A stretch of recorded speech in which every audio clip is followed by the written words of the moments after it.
بسم اللہ الرحمن الرحیم الحمد للہ رب العالمین والصلاة والسلام علی سید الانبیاء والمرسلین وعلی آلہ واصحابہ اجمعین۔ کسی بھی زبان کو سیکھنا ہو تو اس کے دو طریقے ہوتے ہیں۔ پہلا طریقہ تو یہ ہے کہ بندہ اہل زبان کی صحبت اختیار کرے، جس زبان کو سیکھنا مقصد ہے اسی علاقے میں چلا جائے اور اہل زبان کے ساتھ معاملات کرے، ان کے ساتھ رہن سہن اختیار کرے تو اس زبان کو آہستہ آہستہ وہ سیکھ جائے گا۔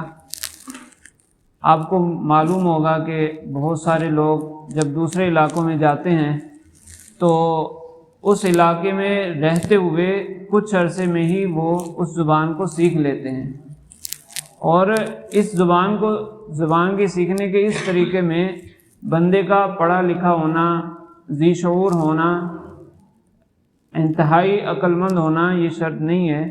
جاہل شخص بھی جو پڑھنا لکھنا نہیں جانتا وہ بھی جا کر زبان کو سیکھ لیتا ہے، لیکن یہ طریقہ محض زبان بولنے کی حد تک کارآمد ہے۔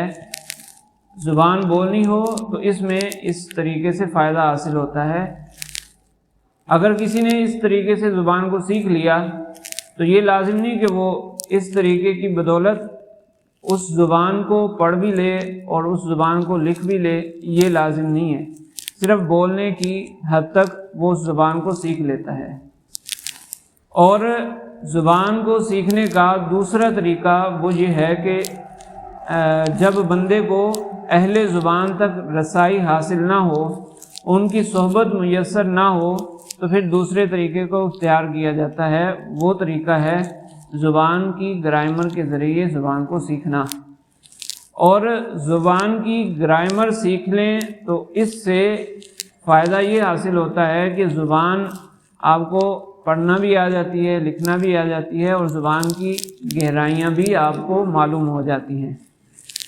تو چونکہ ہم اجمی ہیں، عربی ہماری زبان نہیں ہے، نہ ہی ہمارے آباء و اجداد کی زبان ہے، تو اس لیے عربی زبان سیکھنے کے لیے ہمارے پاس دو راستے ہیں کہ عربی زبان کے جن علاقوں میں عربی زبان بولی جاتی ہے ہم ان علاقوں میں چلے جائیں اور اس زبان کو سیکھ لیں، اور دوسرا طریقہ وہی گرامر والا طریقہ ہے۔ پاکستان کے اندر رہتے ہوئے اگر کسی نے عربی زبان سیکھنی ہے تو اس کے لیے پھر دوسرا طریقہ ہی اختیار کرنا پڑتا ہے، یعنی گرامر کے ذریعے زبان کو سیکھنا۔ تو کسی بھی زبان میں، چاہے وہ عربی زبان ہو چاہے دیگر کوئی بھی زبانیں ہوں، زبان کے لیے گرامر کی بہت زیادہ اہمیت ہے۔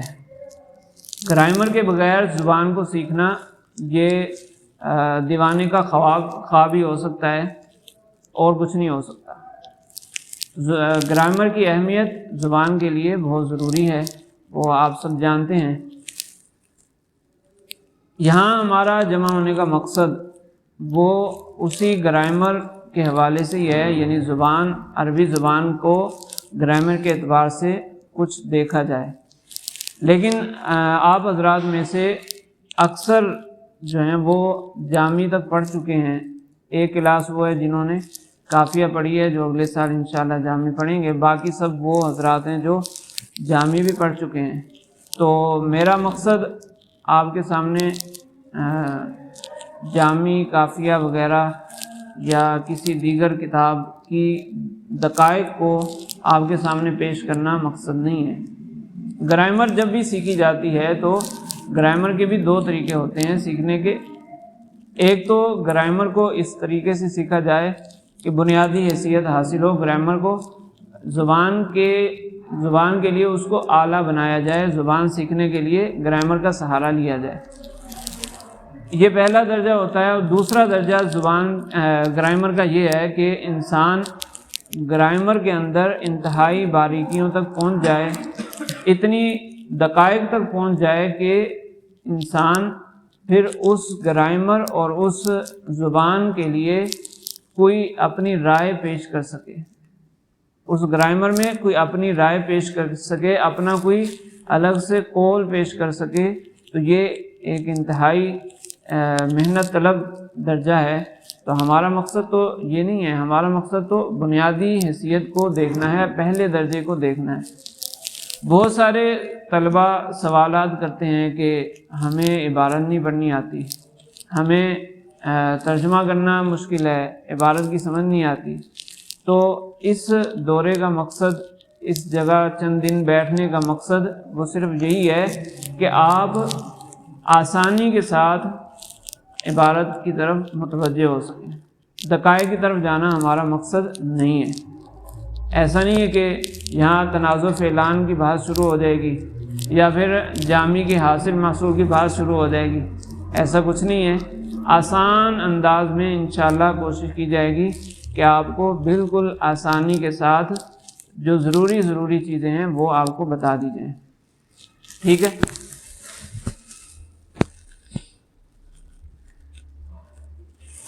اچھا جی،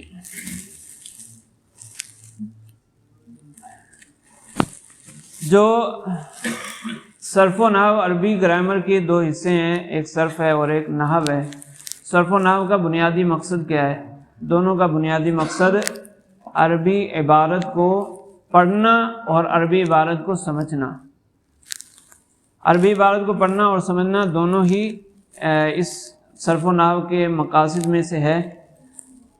اگر الگ الگ دیکھا جائے تو صرف کا الگ مقصد ہے، نحو کا الگ مقصد ہے، لیکن دونوں کو ملا کر دیکھیں، چونکہ گرامر کے دو حصے ہیں یہ دونوں، صرف و نحو، تو دونوں کا ملا کر مقصد ایک ہی ہے کہ عربی عبارت کو پڑھنا اور اس کو سمجھنا۔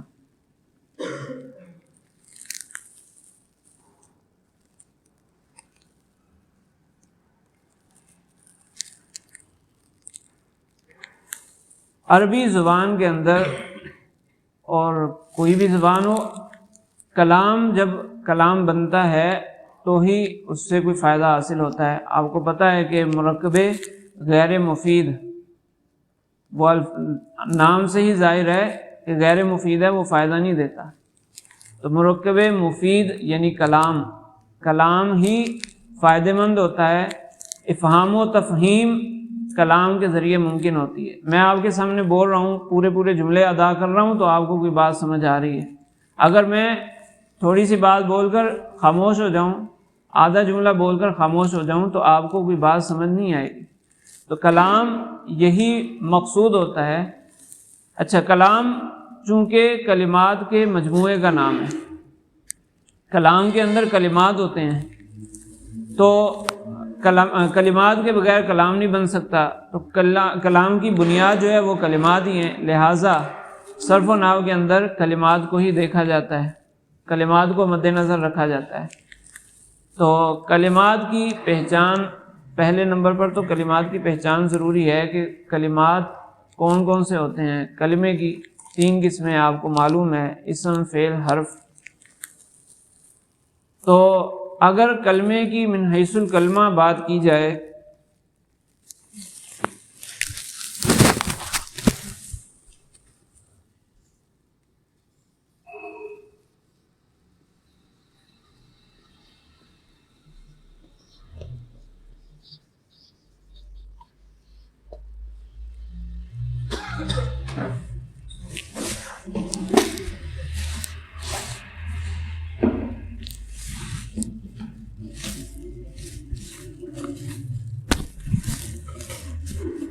یہاں پر میں نے آپ کے سامنے ایک کلام لکھا ہے، الحمدللہ رب العالمین۔ یہ کلام ہے چند کلمات کے مجموعہ۔ اس کلام کو سمجھنا تبھی آسان ہوگا جب ہم کلمات کو سمجھیں گے۔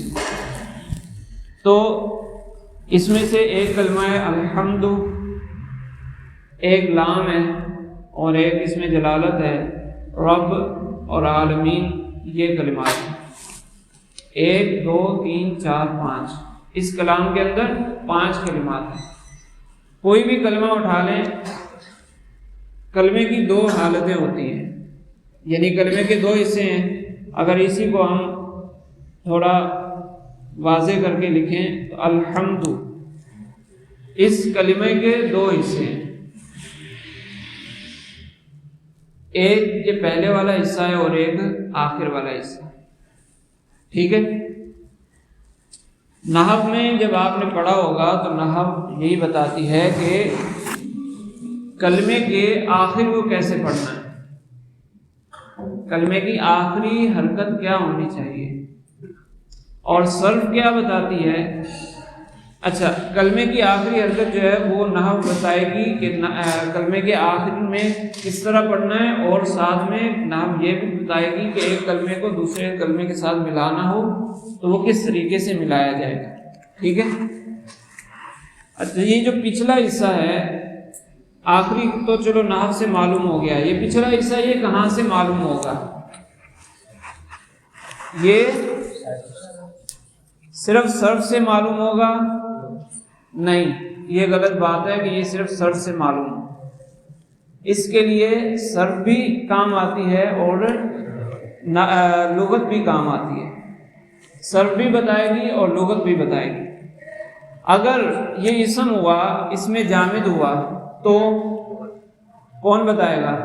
لغت بتائے گی، کیونکہ صرف میں کیا ہوتا ہے، صرف کا موضوع کیا ہے، صرف کے اندر کیا چیز سکھائی جاتی ہے؟ صیغے بنانے کا طریقہ اور بنیادیں، صیغوں کی بنیادیں یعنی مصدر وغیرہ اس کو سکھایا جاتا ہے، ابواب سکھائے جاتے ہیں، اشتقاق کو سکھایا جاتا ہے۔ لیکن اگر اس میں جامد ہے تو وہ تو نہ مصدر ہے نہ مشتق ہے، تو اس کو کون بتائے گا؟ اس کو بتائے گی لغت۔ اور اگر مصدر ہے تو مصدر کی دو اقسام ہیں۔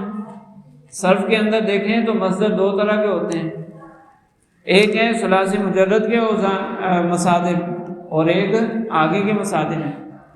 اور یہ تو آپ جانتے ہیں کہ ثلاثی مجرد کے علاوہ جتنے مصادر ہیں ان کے تو اوزان مقرر ہیں، لیکن ثلاثی مجرد کے اوزان کوئی مقرر ہیں، یعنی صرف اسی وزن پر ہے۔ ویسے تو محققین نے تحقیق کے بعد بہت سارے اوزان لکھے ہیں، لیکن ایک باب کا ایک وزن ہو ایسا کہیں نہیں ہے، ثلاثی مجرد میں ایسا نہیں ہے۔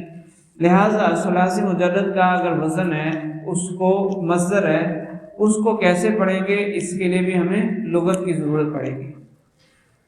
تو کلمے کا ابتدائی حصہ یعنی آخری حرف سے پہلے والا حصہ، اس کو سمجھنے کے لیے ہمیں لغت اور صرف کی ضرورت پڑے گی۔ اگر اسماء مشتقہ ہیں تو وہ صرف بتا دے گی کیسے پڑھنا ہے، اس میں فاعل ہے، اس میں مفعول ہے، ظرف ہے، اس میں آلہ ہے، فعل تعجب، دیگر جو مشتقات ہیں، افعال جتنے بھی سارے ہیں وہ سارے کے سارے صرف بتائے گی کہ اس کو کس طرح پڑھنا ہے۔ اگر اس میں فاعل کا صیغہ ہے، ضاربٌ لکھا ہوا ہے، یعنی یہ اس شکل میں لکھا ہوا ہے، تو آخری حصہ تو نہ بتائے گی کہ کیا پڑھنا ہے۔ لیکن یہاں پر دارب پڑھنا ہے یا دارب پڑھنا ہے، یہ کون بتائے گا؟ صرف بتائے گی۔ داری پڑھنا ہے یا دارا پڑھنا ہے یہ لغت نہیں بتائے گی، بلکہ یہ صرف بتائے گی۔ تو خلاصہ اس بات کا یہ ہوا کہ کلام چونکہ کلمات کا مجموعہ ہوتا ہے، تو کلمات میں سے کلمات کی جو آخری حالت ہے اس کا بیان نحو میں ہوگا۔ اگر ہمیں آخری حالت معلوم کرنی ہے تو ہمیں نحو کا سہارا لینا پڑے گا، اور اگر آخری حرف سے پہلے والی حرکتیں معلوم کرنی ہے کہ اس کو کس طرح پڑھنا ہے، اس کے لیے ہمیں لغت اور صرف کی ضرورت پڑے گی۔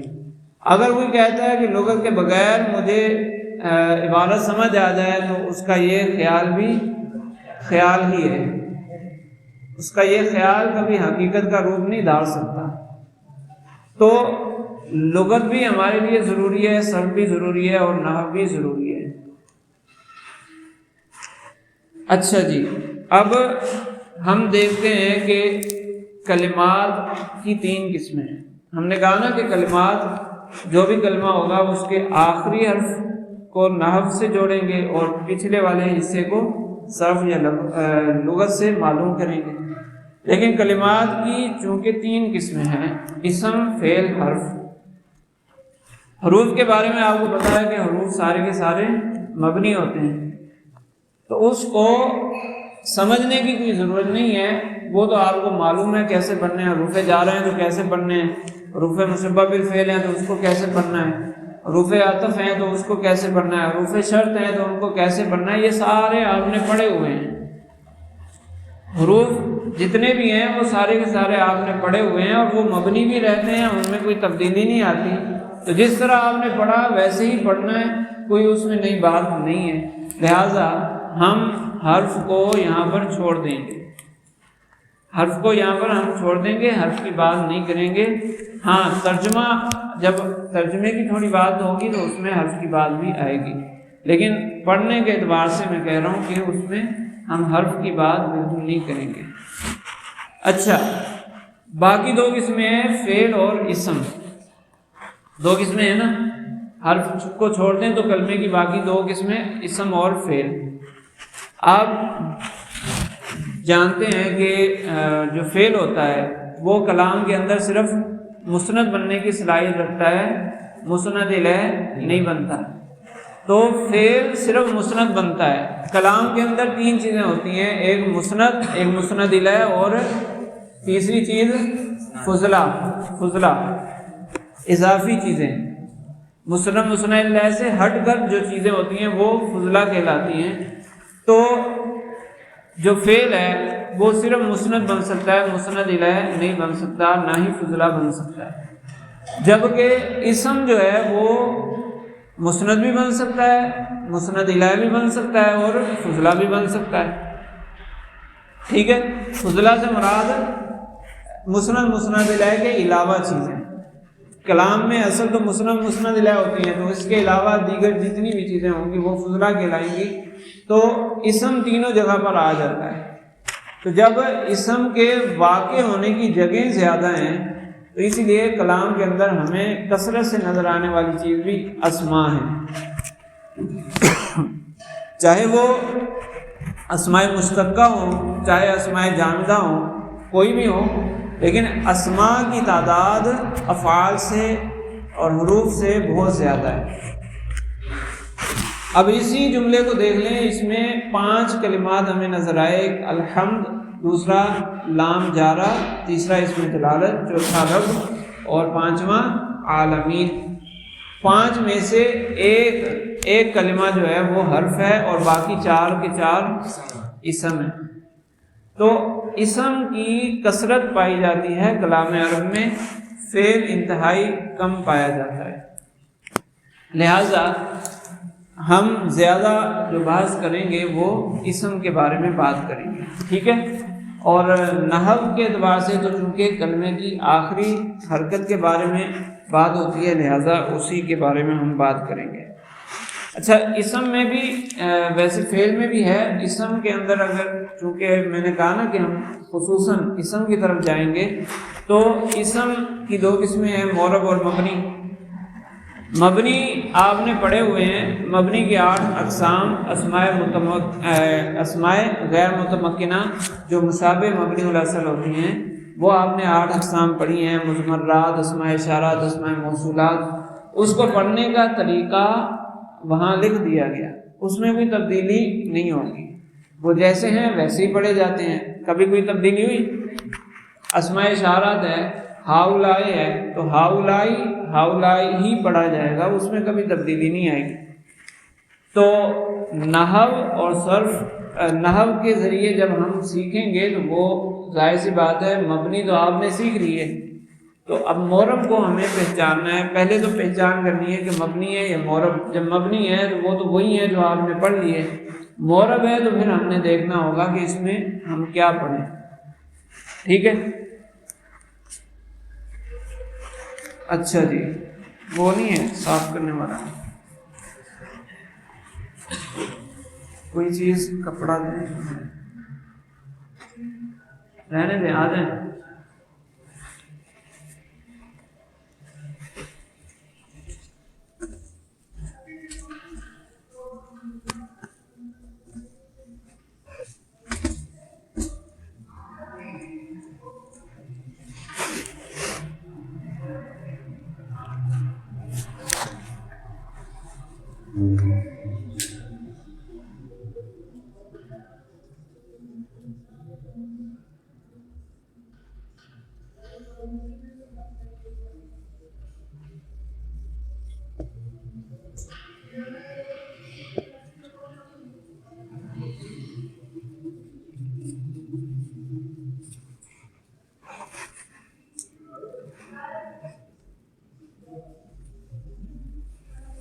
کلمے کی 3 اقسام ہیں اسم فعل حرف، اس میں سے اسم کی مثال میں نے لکھی ہے الحمد، ٹھیک ہے، الحمد میں نے مثال لکھی ہے، تو اس میں اب چونکہ آخری حرف کے بارے میں بحث کرنی ہے تو اس پہ کیا پڑھنا ہے، الحمد، الحمدی یا الحمدہ، 3 اعراب ہو سکتے ہیں، اعراب کی 3 قسمیں ہیں نا، زیر پیش اور زبر، جس کو کسرہ، ضمہ اور فتحہ کہتے ہیں۔ یہ میں نے ترتیب تھوڑی سی الٹ کر دی، حالانکہ نحو میں کتابوں میں یہ ترتیب نہیں ہوتی، میں نے ترتیب جان بوجھ کے الٹ کی ہے، وہ اس اعتبار سے کہ کسرہ کم ہے، ضمہ اس سے تھوڑا زیادہ ہے، اور مفتوحات جو وہ بہت زیادہ ہوتے ہیں، مقصورات مجرورات نحو میں کم ہے نا، مجرورات کم ہیں، پھر مرفوعات ہیں، پھر منصوبات ہیں، ٹھیک ہے۔ دوسرا، اس ترتیب لگانے میں اشارہ ہے اس بات کی طرف کہ سب سے پہلے ہم زیر پڑھیں گے، پھر پیش پڑھیں گے، پھر زبر پڑھیں گے۔ اشارہ اس بات کی طرف ہے کہ علم سیکھنا ہے تو اس کے لیے اپنے آپ کو زیر کرنا پڑے گا، اپنی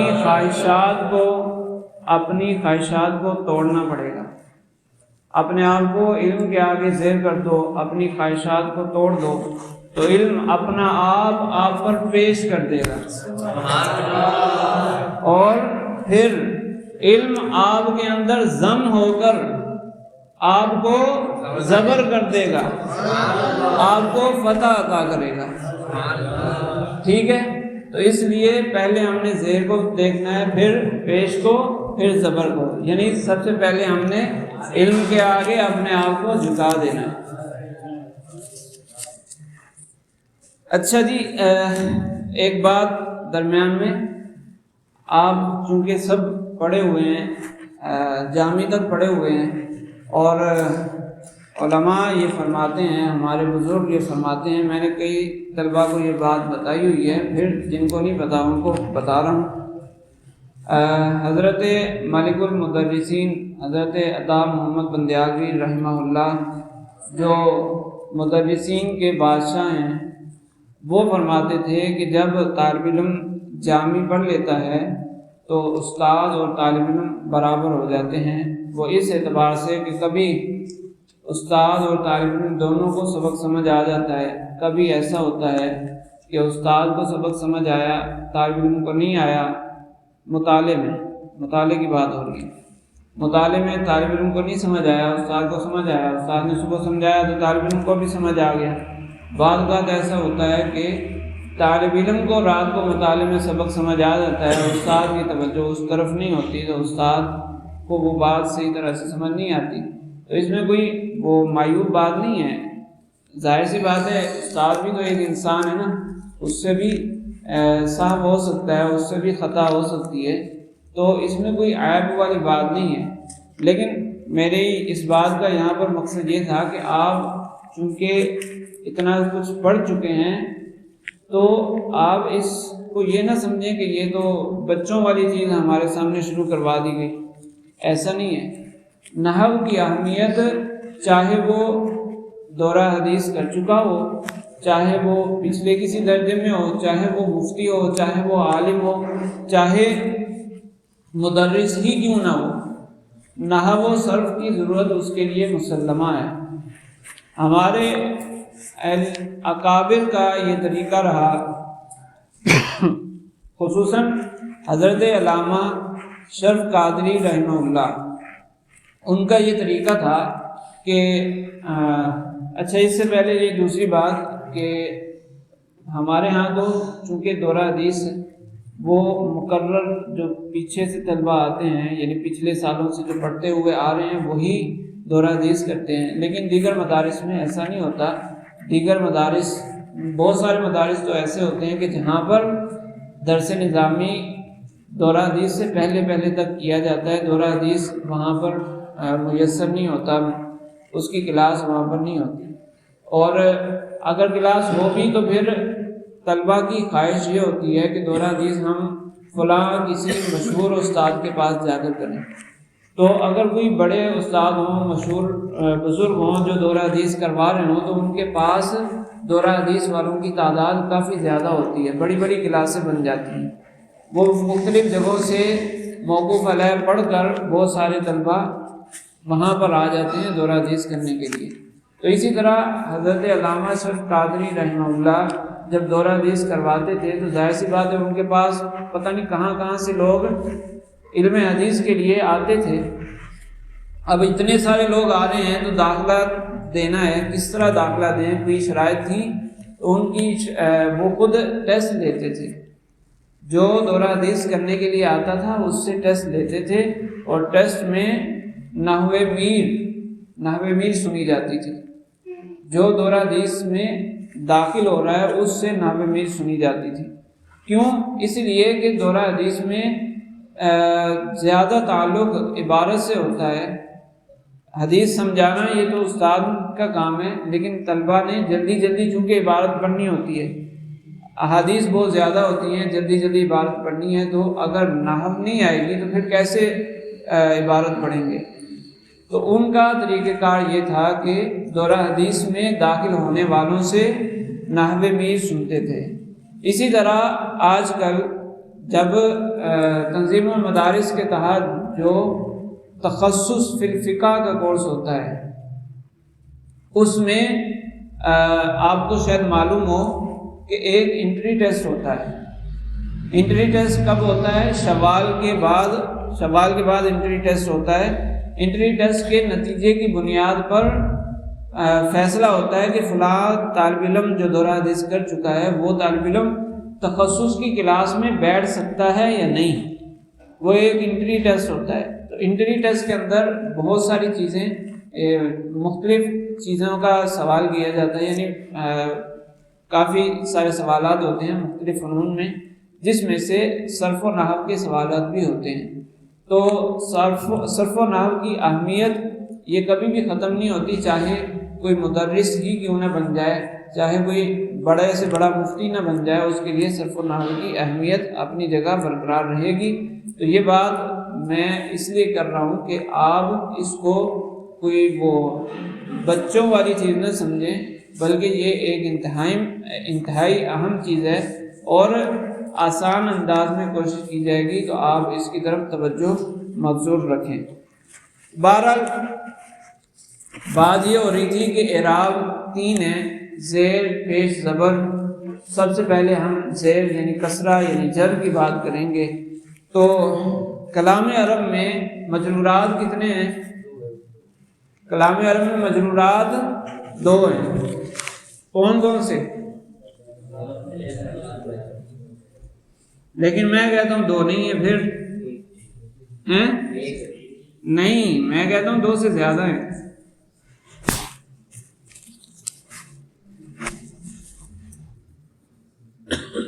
مجرورات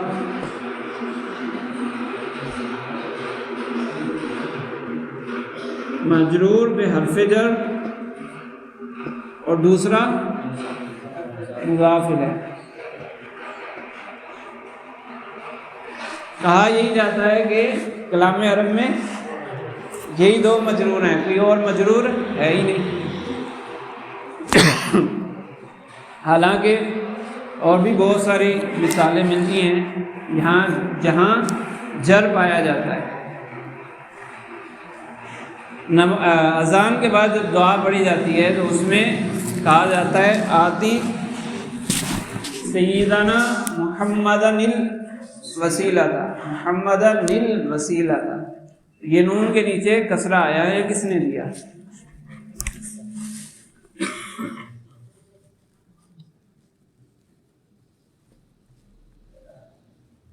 شروع میں آدھی فعل ہے نا،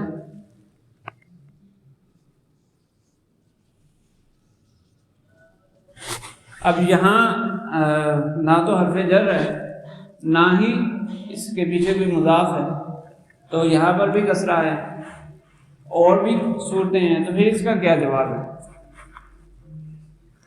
یہ تو صرف میری بات تو نہیں ہے، یہ تو نحویین کی متفقہ بات ہے نا کہ مجرورات دو ہی ہیں۔ میں کہہ رہا ہوں اور بھی بہت سارے مجرورات ہیں، ہاں، جیسے جماعت کلمات، جماعت کلمات، یہاں پر بھی کسرہ آ گیا، حالانکہ یہاں پر بھی پیچھے نہ تو حرف جر ہے نہ ہی کوئی مضاف ہے۔ ہاں، تو ایک ہے حالت جری اور ایک ہے ظاہراً کسرہ آنا، یہ دو الگ الگ چیزیں ہیں۔ جو نحویوں نے کہا کہ مجرورات صرف دو ہیں، وہ اس اعتبار سے دو ہیں یا ایک ہیں، اگر مضاف الیہ اور حرف جر کو ملا دیں تو وہ ایک بھی شمار کیا جاتا ہے، کیونکہ مضاف الیہ کے درمیان میں بھی حرف جر پوشیدہ ہوتا ہے، تو ایک کہیں یا دو کہیں وہ مراد ہوتی ہے حالت جری۔ ویسے پڑھنے کے اعتبار سے کسرہ اور بھی کئی صورتوں میں آ سکتا ہے، سمجھ آئی؟ تو نحو میں بات کی جاتی ہے حالت جری کی محلی اعراب کی، تو اعراب کی دو قسمیں ہوتی ہیں، ایک محلی اعراب ہے، ایک ظاہری اعراب ہوتا ہے۔ تو ظاہری اعراب کچھ اور بھی ہو سکتا ہے، محلی اعراب صرف دو جگہ کسرہ آ سکتا ہے، ایک حرف جر کے بعد اور ایک مضاف کے بعد، یعنی مضاف الیہ پر کسرہ آ سکتا ہے۔ اچھا، ظاہراً جو کسرہ آ سکتا ہے وہ کچھ صورتیں ہیں، اس کے علاوہ پھر کسرہ نہیں آتا، جیسے ایک ہے جمع مؤنث سالم، جیسے میں نے یہ مثال لکھی جماعت کلمات، اس میں بھی کسرہ آ جاتا ہے۔ تعلیل ہوتی ہے تو تعلیل کے بعد کسرہ آ جاتا ہے، جیسے اتقی فعل امر حاضر، اس کے آخر میں کسرہ آ گیا۔ اسی طرح کہتے ہیں الساکن اذا حرک حرک بالکسر، ساکن کو جب حرکت دینی ہو تو کسرہ دیا جاتا ہے۔ تو یہ جو مثال ہے محمدن تھا، اس میں سے نون نکالا گیا اور اس کو کسرہ دیا گیا، اور اس کو نون قطنی کہا جاتا ہے۔ تو نون قطنی بھی مکسور ہوتا ہے، وہ اسی قاعدے کے تحت ہی آتا ہے الساکن اذا حرک حرک بالکسر، لیکن وہ اس کا الگ سے نام ہے نون قطنی۔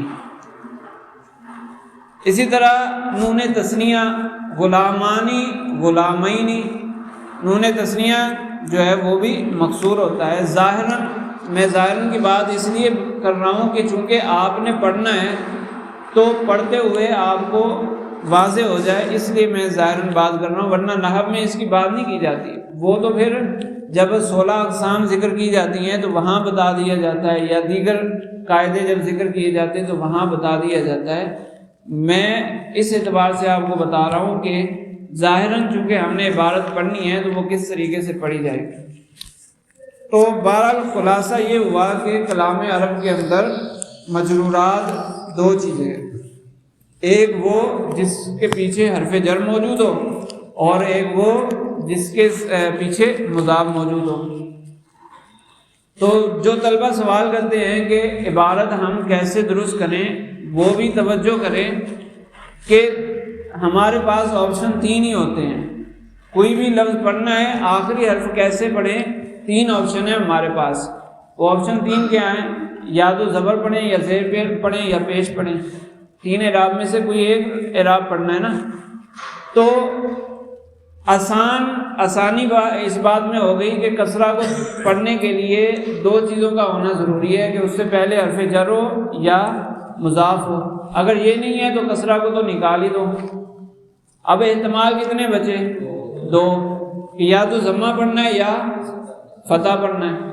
تو آسان سی بات ہے کہ حرف کسرہ پڑھنے کے لیے، جر پڑھنے کے لیے بس 2 صورتیں ہیں۔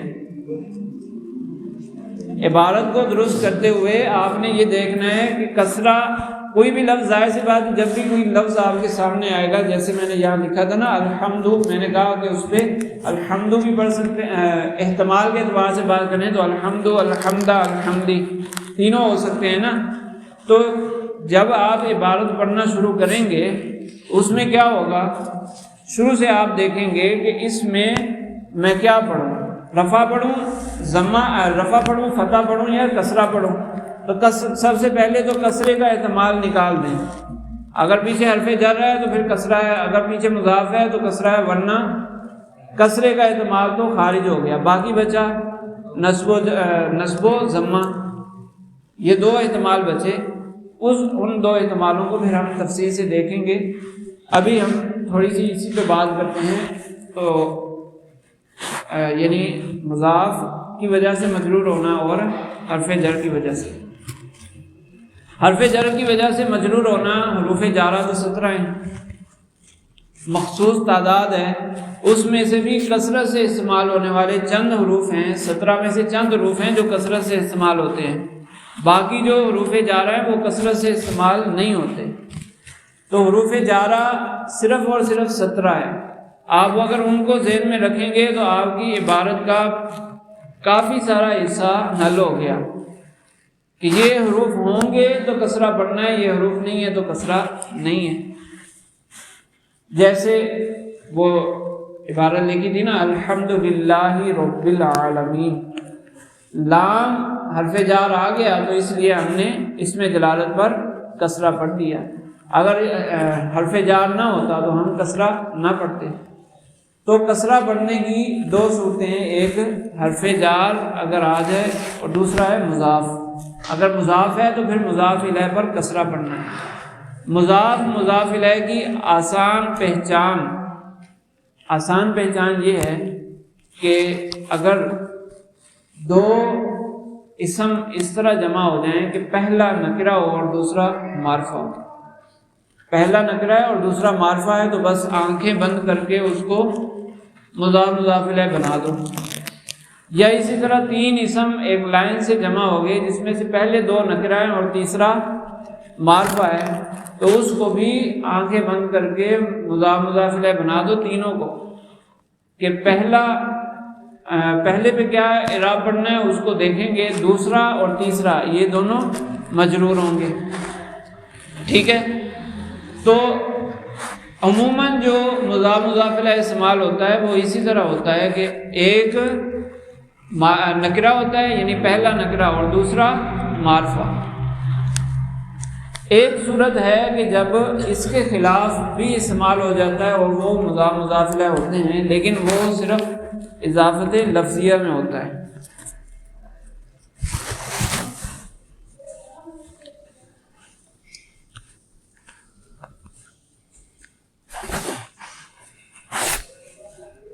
جیسے جاءنی،